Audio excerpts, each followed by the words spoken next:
Bonjour. Alors aujourd'hui nous allons voir un autre exercice sur la descente de charge, mais aujourd'hui nous allons nous intéresser par rapport aux structures en acier.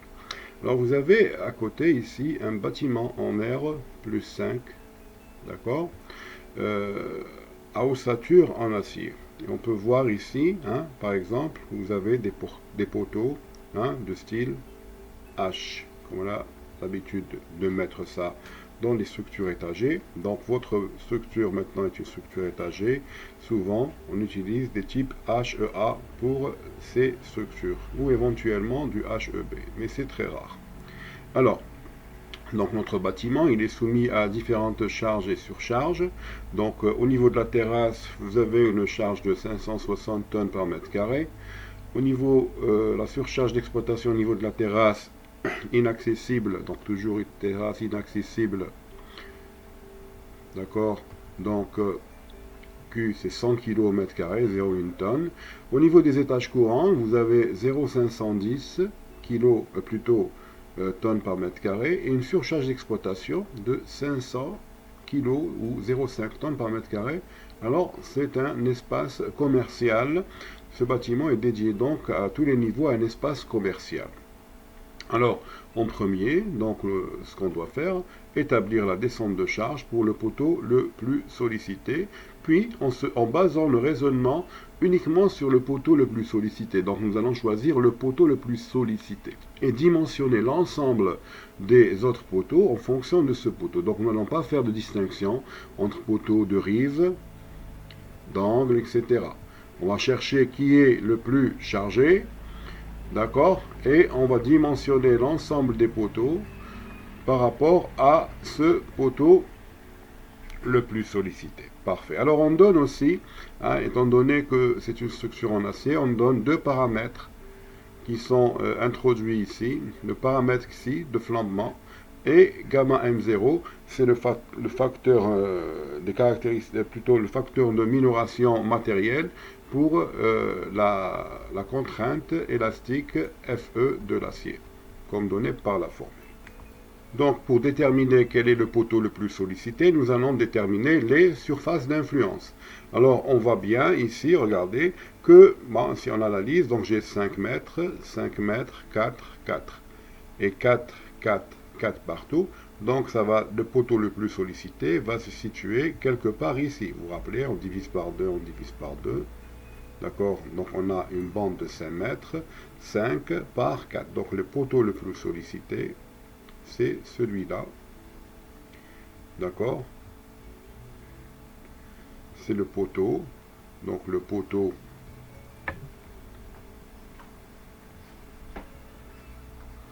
le plus sollicité, c'est le poteau B2 ou B3, d'accord? Donc c'est les deux poteaux les plus sollicités. Et la surface d'influence de ces poteaux-là, c'est 20 mètres carrés, qui est égal donc à 5 par 4. Donc ça me donne 20 mètres carrés. Parfait. Alors, je peux vous donner maintenant rapidement le tableau des surfaces d'influence. Voilà, je vais vous l'afficher tout de suite. Donc, les surfaces d'influence sont 5, 10, 9, 8. Vous pouvez les refaire. C'est très simple. Moi, je vous conseillerais de les faire. C'est un bon exercice. Et on voit bien que c'est les poteaux B2 et B3 qui ont 20 mètres carrés qui sont les plus chargés. Donc, nous allons établir la descente de charge pour ces poteaux-là. Parfait. Alors, commençons par l'effort NG au dernier étage. On sait que NG, on écrit donc NG au cinquième, c'est quoi? C'est G terrasse fois la surface d'influence. Ça sera quoi? Ça sera 0,560 fois 20 et ça donne 11,2 tonnes. Je mets ici, donc 11,2. D'accord? NG4. Alors, vous pouvez utiliser le fichier Excel que je vous avais donné la dernière fois, mais je ne vous conseille pas. Il vaut mieux utiliser votre calculatrice pour être rapide le jour de l'examen. Alors, ça sera quoi? NG4, ça sera NG5, ce qui vient d'en haut, donc celui-là, plus G étage courant, maintenant, fois S effluence. Alors, ça sera quoi? Ça sera 11,2 plus 0,510 fois 20. Et je trouve NG4, c'est égal à 21,4 tonnes. Parfait. Donc, je mets 21,4. Alors, je peux continuer, donc je vais le faire rapidement. Voilà, donc nous arrivons à ce tableau où vous avez les NG sur cette colonne, les NQ sur cette colonne. Alors pour NQ, c'est exactement la même chose. Si je calcule NQ au 5e niveau, ça sera quoi? Ça sera Q terrasse, donc 0,1 fois 20, ça me donne 2 tonnes. NQ au 4e, ça sera ce qui vient du dessus, donc ça sera 2 plus 0,5, la charge par mètre carré. Hein, cette charge-là, plutôt cette charge-là, fois 20, et ça vous donne, donc 2 fois 5, 10, ça vous donne 12. 12 tonnes, ainsi de suite. D'accord, vous remplissez le tableau. Alors, pour rappel, un ultime, c'est toujours 1,35 Ng plus 1,5 NQ. D'accord. Et vous avez le tableau de vos efforts. Alors, avec ces efforts-là de N ultime, c'est maintenant où on va déterminer les sections des poteaux. Donc, on va choisir le poteau central et tous les autres poteaux vont suivre ce poteau. Et on va déterminer la section du profilé, hein, pour chaque niveau, en fonction de l'effort N ultime qui sera appliqué à ce poteau. Alors, pour rappel, donc voilà, pour rappel, je disais, la section du profilé, donc la section de mon H, je vais dessiner un H ici, voilà.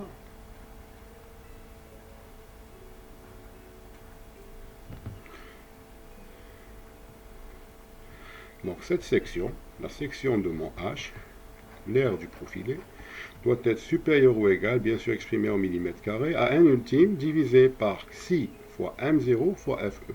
Alors tous ces paramètres-là, ce sont des paramètres qu'on vous donnera. Alors c'est des paramètres liés au mode de flambement des poteaux en fonction de ce qu'il y a à gauche, de la poutre, etc.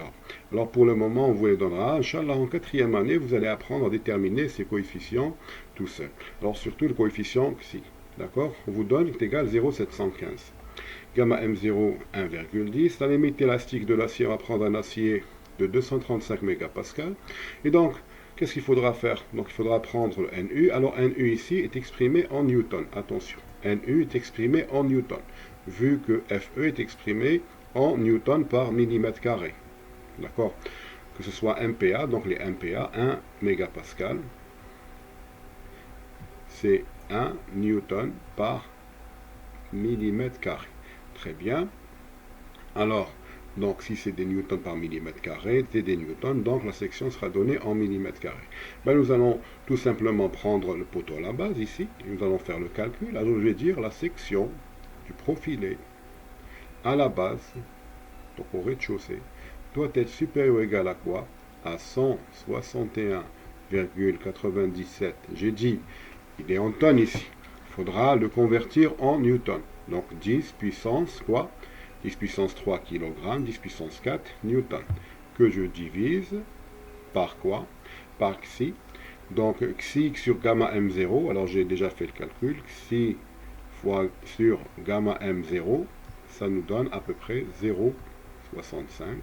Donc je vais le mettre, donc 0,715 divisé par 1,10 fois 235. Alors tout ça va me donner la valeur suivante, 1000, plutôt 10 603,6 mm². D'accord?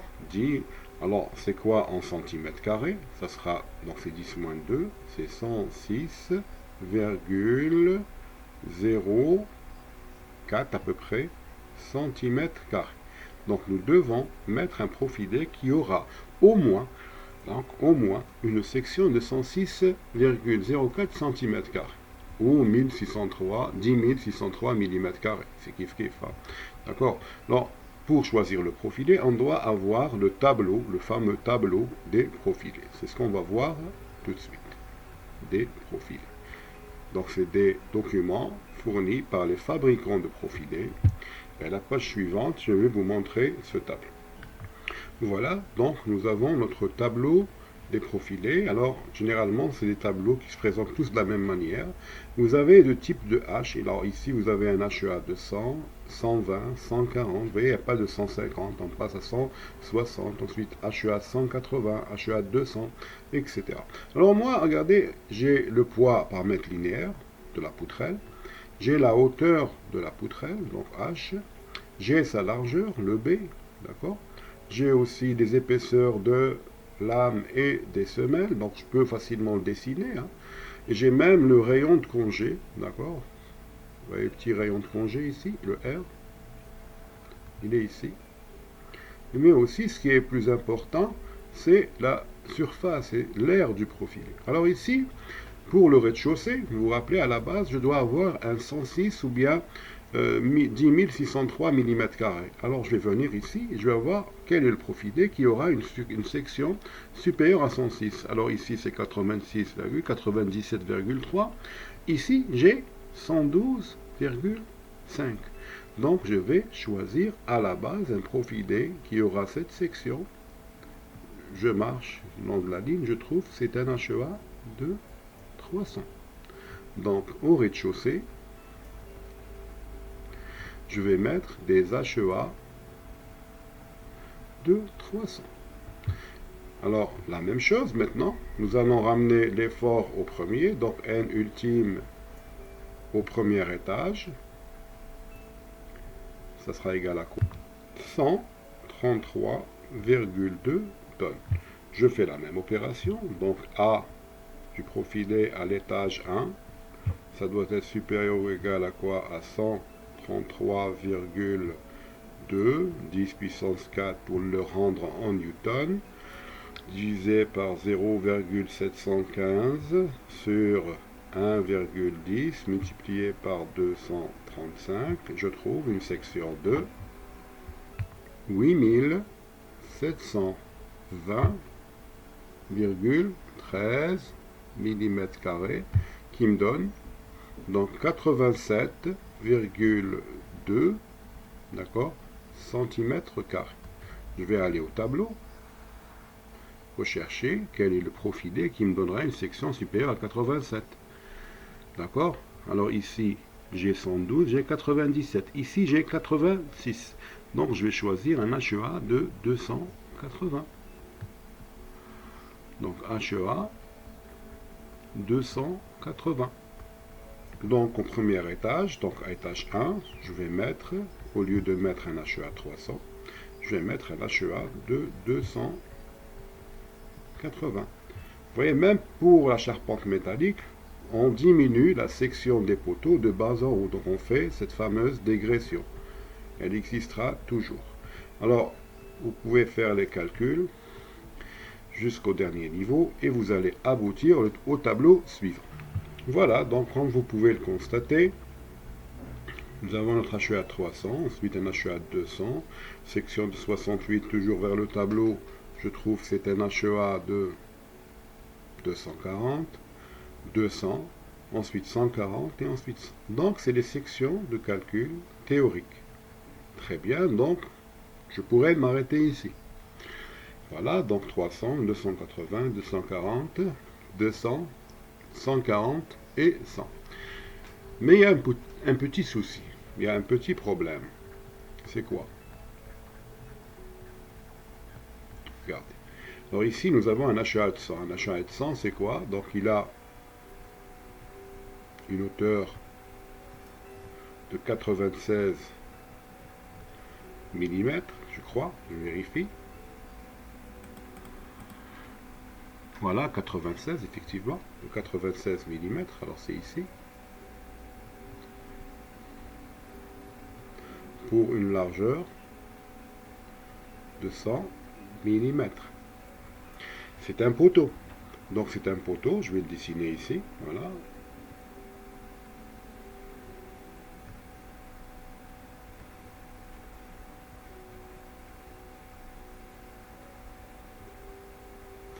D'accord? Ce poteau n'est pas seul dans la structure. Il va y avoir des poutres Ils vont venir s'assembler ici, des poutres de plancher. Aussi, des poutres en I.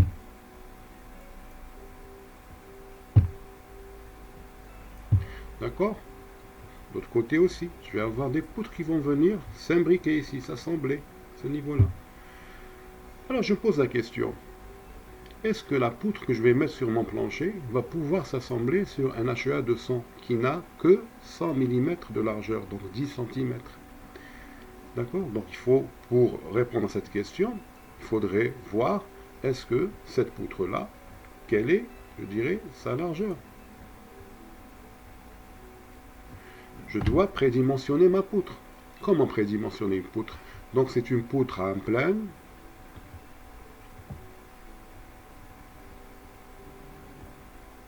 D'accord? La formule, c'était H sur L poutre, supérieur à 1/20, inférieur ou égal à 1 sur 15. La longueur maximum de ma poutre, nous avons une travée max de combien? De 5 mètres. Donc une poutre de longueur maximum de 5 mètres. Si je remplace ici, je vais avoir H qui va être compris entre 5 sur 20 et 5 sur 15. Donc mon H de poutre, donc ce H là, va être compris entre 250 et 333. Il faudrait disposer maintenant du tableau des profilés en I. Je vais vous le donner tout de suite pour aller choisir le profilé de la poutre. Voici donc le tableau des profilés des poutres en I. D'accord? Euronorme, c'est la norme. Alors, vous avez l'IPE et on cherche la hauteur. Donc, une hauteur qui sera comprise entre 250 et 333. Alors, je vais choisir à peu près une hauteur de 300. Allez, vu que la charge quand même est importante, donc je vais choisir un H beaucoup plus de ce côté que de ce côté. Nous avons un centre commercial, donc des commerces. Donc j'ai tout intérêt à avoir un H assez important, vu que les charges sont importantes. Alors, quelle est la poutre qui aura un H de 300? Alors, je vois ici H, la hauteur de la poutre, c'est un IPE de 300. Il aura une largeur de 150. Donc, je vais choisir une poutre de hauteur 300 et une largeur ici 150. Est-ce que je vais dessiner maintenant en plan. J'ai un I, j'ai un H, ça c'est le poteau. Je vois en plan. Cette vue est en plan. C'est un H qui fait, on a le plus petit H en haut, c'est un HEA de 100, regardez. J'ai un 100 mm. Est-ce qu'une poutre qui aura une hauteur de 300 et 150 va pouvoir s'assembler? Voici ma poutre. Lame, je la vois en pointillé, elle est en bas, vers le bas. La lame, d'accord? J'ai combien de largeur? J'ai 150. Est-ce que je pourrais l'assembler? Je ne pourrais pas, parce que ici, je vais mettre une platine. Et où est-ce que je vais mettre les boulons? Il n'y a plus de place pour mettre mes boulons. Alors, je vais vous montrer très rapidement, en 3D, comment se fait tout ceci. Alors, je vais allumer pour ce cas. Donc, un logiciel, c'est Advanced Steel, qui fait la modélisation de la charpente. C'est un logiciel très puissant. Il marche sous AutoCAD. D'ailleurs, c'est un des produits Autodesk. Voilà, tout de suite. Alors voilà, donc mon logiciel. Alors je vais demander de me dessiner, voilà, un profilé poteau. Voilà, je clique. C'est un IPE 300, non, le poteau c'est un HEA. Donc c'est un HEA de combien? 200. Parfait, le voici. Vous le voyez. Maintenant je vais dessiner une poutre. Je vais prendre le milieu. Voilà. Et je vais dessiner une poutre. Voilà, la position, voilà, en bas. Et je vais choisir un IPE pour la poutre. On a un IPE de 300. Voilà, IPE 300.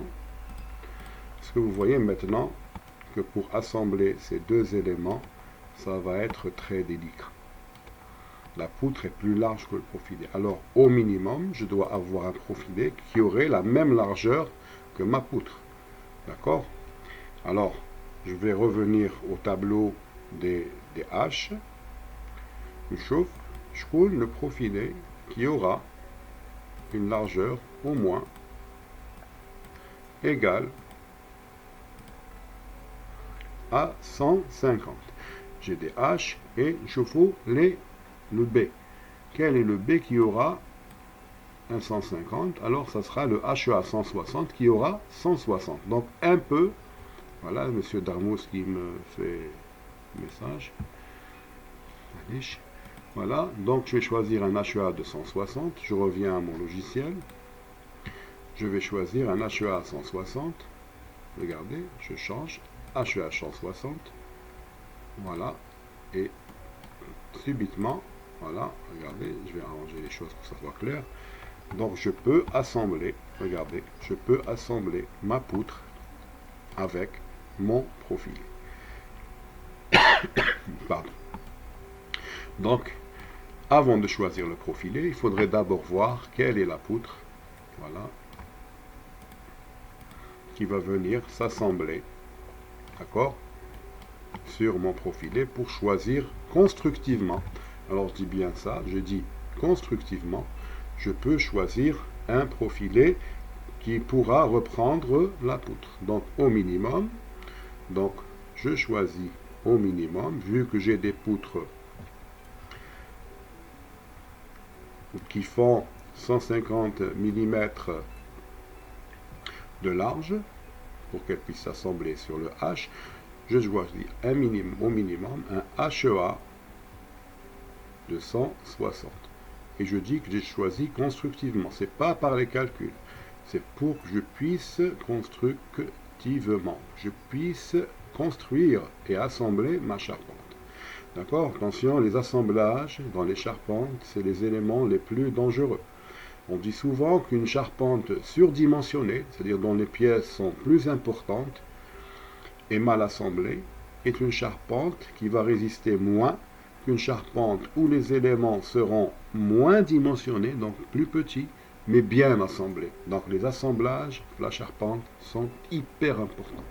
Donc si j'assemble mal, ma charpente risquerait de s'effondrer. Voilà, donc je vous donne finalement, donc au minimum, pour notre cas, je ne dois pas descendre en deçà d'un HEA 160. Voilà, et en fin de compte, le tableau des poteaux est le suivant. Voilà, donc la section minimale que je vais choisir, ce sera non pas 140, ce sera non pas 100, mais ça sera 160 et 160. Donc je passe du 300, ça marche puisqu'il a une largeur de 150, le 280, le 240, le 200, il aura une largeur de 200 mm, pendant ici c'est de 300. Donc une largeur de 300, ça marche avec le 150, une largeur de 280, ça marche. Donc il y a uniquement pour le 140 et le 100 où la largeur n'est pas suffisante, la largeur du profil n'est pas suffisante, donc je dois l'agrandir pour que je puisse assembler ma poutre. Et donc je vais choisir constructivement des HEA 160, même si le HEA de 100 et le HEA 140 pourraient marcher du point de vue résistance. Voilà, je vous remercie et à bientôt, Inch'Allah. Salut.